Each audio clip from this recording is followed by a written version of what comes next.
What I only don't quite get, why do you put so much access to this? We have to begin with a personal change. I mean, this is also the second or which one, I don't remember, forgive me, of your slogans in your book. You know, first set your house in order, then. But I have an extremely common sense, naive question here. But what if in trying to set your house in order, you discover that your house is in disorder precisely because the way the society is messed up, which doesn't mean, okay, let's forget about my house. But you can do both at the same time, and I would even say, I will give you now the ultimate example. My man is a little aggressive. Like, he's really aggressive. Who is Zizek? I would like to, okay. Never mind. I'll find out myself. Slavoj Zizek. Okay, I need to find out. He's a communist. Okay, all right. Yeah, he seems a bit aggressive. You guys taught me that if somebody becomes extremely aggressive, that they are the one losing the debate. Is that the case? Or is he just passionate and he's at a point where he's riding high and he's really doing some damage to Mr. Peterson? At the same time, and I would even say, I will give you now the ultimate example, yourself. Isn't it that you are so socially active? Because you realize that it's not enough to tell to your patients, set your house in order. Much of the reason of why they are in disorder, their house, is that there is some crisis in our society and so on and so on. So my reproach to you, benevolent, would have been, you know, the joke, tea or coffee, yes please. Like individual or social, yes please, because this is obvious in extreme situation. Like, I hope we agree to say to somebody in North Korea, set your house in order, no? But I think in some deeper sense, it goes also for our societies. I'm just repeating what you are telling. You see some kind of a social crisis, and I don't see clearly why insist so much on this choice. Because, sorry, just to finish, I will give you an example that I think perfectly does it. How do we usually deal with ecology? By this false personalization, you know. They tell you, what did you do? Did you put all the Coke cans on the side? Did you recycle all paper and so? Yes, we should do this. But, you know, like, in a way, this is also a very easy way to discharge yourself. Like, you say, okay, I do the recycling, so up. You know, I did my. Why did he put his middle finger up? Okay, I'm starting to gather that maybe this is a little difficult following Zizek. It's a little difficult following him. He's very animated, but he has like a different tonality to him that's difficult for me to follow. I'm trying not to be rude. No, I'm trying not to be rude. He keeps sound like he's spitting and whatnot, and I wonder if that's how he always talk. And also, he's a bit animated, and it seemed like maybe, you know, English is his second, third, fourth, fifth, sixth language, and he's trying to figure out the correct way to say, to get across to Mr. Peterson what he wants to get across to him. I'm picking up a bit of what he's saying, but definitely not the way that he want me to get it. So if you guys feel free, want to help me out with that, yeah, feel free, man, because I want to understand this conversation just as much as you guys already. You know, I did my duty. Let's go on. So I would just say, why the choice there? Okay, so first of all, I have to point out that you have unfairly tasked me with 3 very difficult questions, and so I'm hoping that I can. That's life. That's life. So that's life. life. You said life is a challenge, yes. And so on. So look, there's a very large clinical literature that suggests that if you want to develop optimal resilience, what you do is you lay out a pathway towards somewhere better. Someone comes in, they have a problem. You try to figure out what the problem is, and then you try to figure out what might constitute a solution. And so you have something approximating a map, right? And it's a tentative map of how to get from where things aren't so good to where they're better. And then you have the person go out in the world and confront those things that they're avoiding, that are stopping them from moving towards that higher place. And there's an archetypal reality to that. It's you're in a fallen state, you're attempting to redeem yourself, and there's a process by which that has to occur. And that process involves voluntary confrontation with what you're afraid of, disgusted by, and inclined to avoid. And that works. Every psychological school agrees upon that, is that exposure therapy, the psychoanalysts expose you to the tragedies of your past, you know, and redeem you in that manner. And the behaviorists expose you to the terrors of the present and redeem you in that manner. But there's a broad agreement across psychological schools that that works. And my sense is that we're called upon as individuals precisely to do that in our life, is that we are faced by this unbearable reality that you made reference to when you talked about the situation on the cross, is that life itself is fundamentally, and this is a pessimism that we might share, is fundamentally suffering and malevolence. But, and this is I think where we differ, I believe that the evidence suggests that the light that you discover in your life is proportionate to the amount of the darkness that you're willing to forthrightly confront, and that there's no necessary upper limit. Hold on, I need to hear that again. That sounds like something I might want to use in a rap lyric. I mean, I'm still living my daggone hip hop dreams. I haven't made it as a rapper yet. I'm 43 years old, but I don't lose no hope. I ain't give up on my dreams yet. But that right there sounds like something that I want to remember. Just put it to you like that. I want to daggone remember what he just now said. The light that you discover in your life is proportionate to the amount of the darkness that you're willing to forthrightly confront. The light. Okay, let me hear that one more time. Let me hear that one more time, Mr. P. And this is, I think, where we differ. I believe that the evidence suggests that the light that you discover in your life is proportionate. The light that you discover in your life is disproportionate. The light that you discover in your life is proportionate to the amount of the darkness that you're willing to forthrightly confront. It's proportionate to the amount of darkness that you're willing to confront. Wow. So I can't figure out what's next for me, or I can't get over the next hurdle or hump until I go back into my own the things that I've run away from and confront those things instead of running away from them. But that's going to bring about so much hurt and pain. You know what I'm saying? Like, when you think about them things, those aren't fun things. Those are, like, honestly, I believe there's a pocket like of 2 to 3 years here and there. Like when I was like between 3 and 5, between like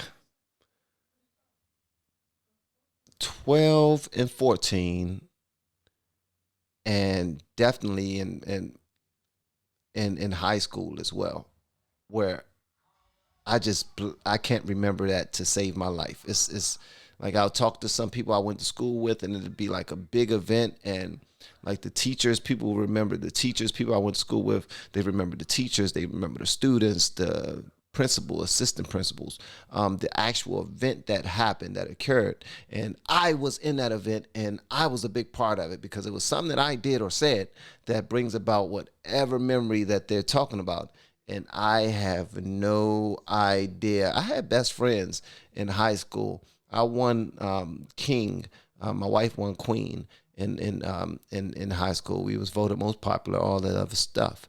And not because we was most popular, it's just because my friends were threatening people to vote for me. It just would, and we operated like the mob in a little way. I was no gangster or nothing, but I was something. I was different.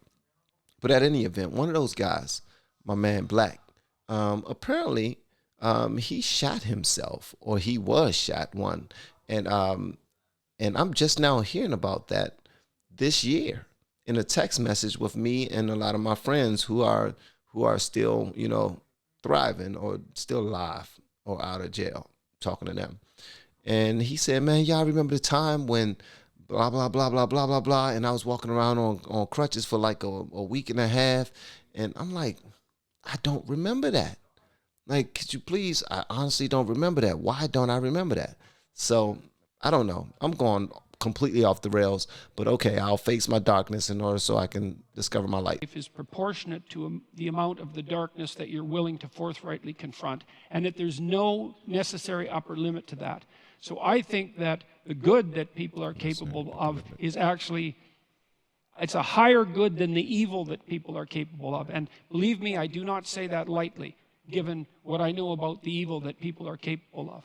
And I believe that the central psychological message of the biblical corpus, fundamentally, is that. That's why it culminates, in some sense, with the idea that it's necessary to adopt, it's necessary to confront the devil and to accept your, what would you say, the unjustness of your tortured mortality.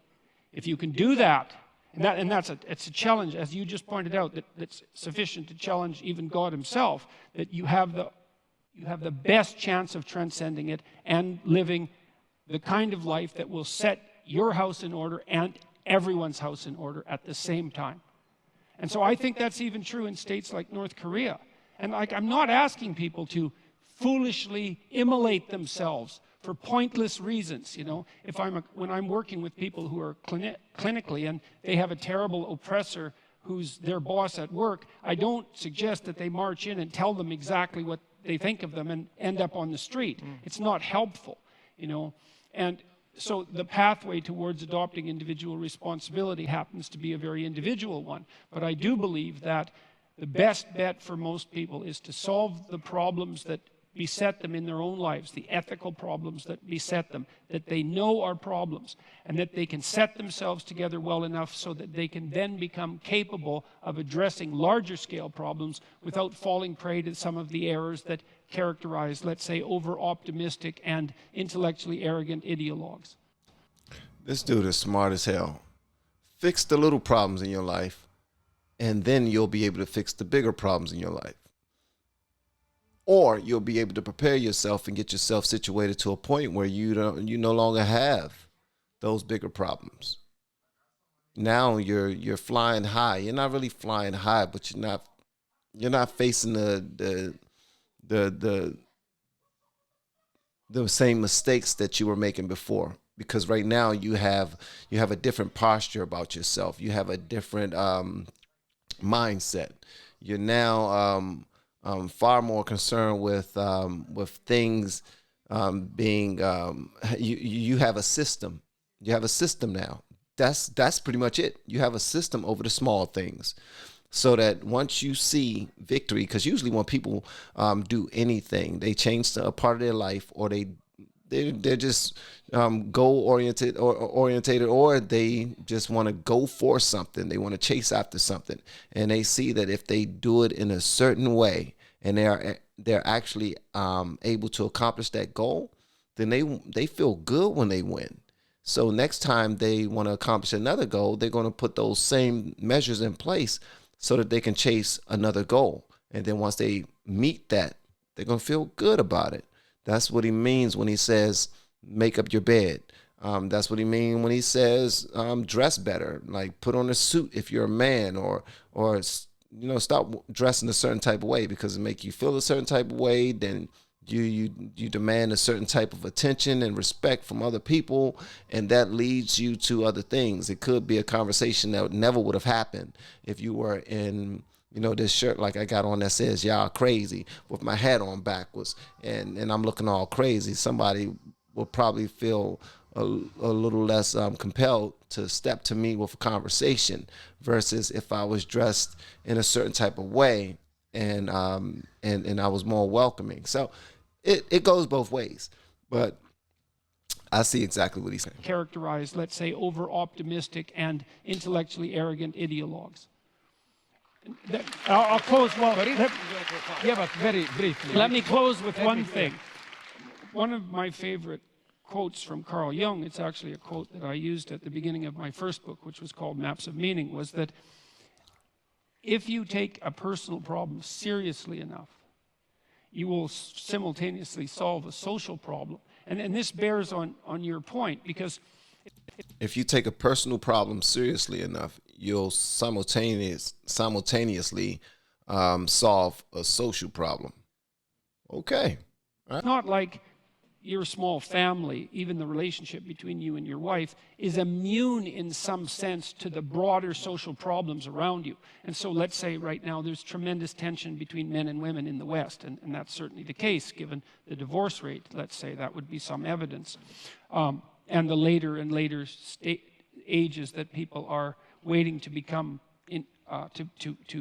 enter into permanent relationships. There's a real tension there. And then if you do establish a relationship with a woman or a partner, but we'll say a woman in this particular case, you are instantly faced with all of the sociological problems in a microcosm in that relationship. And then if you work those damn problems out, if you can work them out within your relationship, then you can get some insight. It's not complete insight, but you can get some partial insight into what the problem actually is and get the diagnosis right, and you've moved some small measure forward in addressing what might constitute the broader social concern. That is so true, because it was at a point where I thought I knew everything. My wife thought she knew everything. And whenever we got into some type of disagreement, we never could solve it without fussing at one another and almost divorcing or something crazy, just giving our kids a whole bunch of extra stress from hearing their mom and dad just yelling across the daggone house at the top of our lungs. But once we were able to fully understand one another, and we did that by communication, with patience, with love, and with not being so concerned about winning the argument, we allowed the other to speak, and we listened. And sometimes we wouldn't even respond until the next day. And then we started putting certain measures in place where we didn't even want to go to bed upset with one another. So if we were upset with one another, we would have a conversation first, or we would apologize, even if we didn't mean it at the time. Apologize, because you couldn't lose nothing from it. And it would at least let them know that I hear you. Based off of the argument, you already know that I don't 100% agree with you, but I respect you enough to just let you know that I was wrong for popping off the way I did. Next thing you know, that relationship gets, you get more trust. You start to gain more trust from one another, and you're more appreciative of, oh, okay, maybe I am more valued in this relationship. And then that moves forward and keeps going. And that's a great thing to do. So, God dang it, I don't know what made me say that, but it was something about what he said that made me. You're forward in addressing what might constitute the broader social concern. And what's even better, you're punished for your own goddamn mistakes. And that's another thing I like about the idea of working locally, is that, if I do broad-scale social experiments and they fail, it's like, well, tough luck for the people for whom they failed. But if I'm experimenting on myself within the confines of my own relationship and I make a mistake, I'm going to feel the pain. And that's good, that's just, but it also gives me the possibility of learning. And so I believe that you do solve what you can about yourself first before you can set your family straight, and before you should dare to try to set the world straight. Otherwise, you degenerate into this kind of, you already talked about it, this shallow moralizing. I've divided my goddamn Coke cans up, and now I can spend more money on new packaging at the supermarket, which is exactly what the psychological research indicates that people do if they perform a casual moral action. They immediately justify committing a less moral action because they've put themselves in a higher moral place. And you might, if you were a real pessimist, you'd say, well, that's why they performed the action to begin with. I think that's often true. That's associated with that shallow moralizing. And that's how you run an argument, bruh. He done brought it all around. You try to make a joke, Zizek. You tried to make a joke, brother, and he brought it all back around to you. I want to see how you handle that. Huh? I want to see how you handle that, because that was perfect. That broke it down. Sometimes when we accomplish something, we want to party a little bit, and by partying, it's just with a little moral celebration, something that makes absolutely no sense. I made a good financial move. Now I'm going to go buy something ridiculously expensive that has no value other than just to show it off and put a picture on YouTube, Instagram, or something like that. But at least you did something to move yourself forward. And now you know you can do it again if you want to. I want to hear what y'all guys say about this in the comments below. If you have yet to hit that subscribe button, please make sure you do so on your way out the door. Once again, guys, I am Van, and now we are all the LFR family. And I look forward to seeing you on the next video, hopefully inside of the Patreon as well. Y'all have been amazing. Love y'all.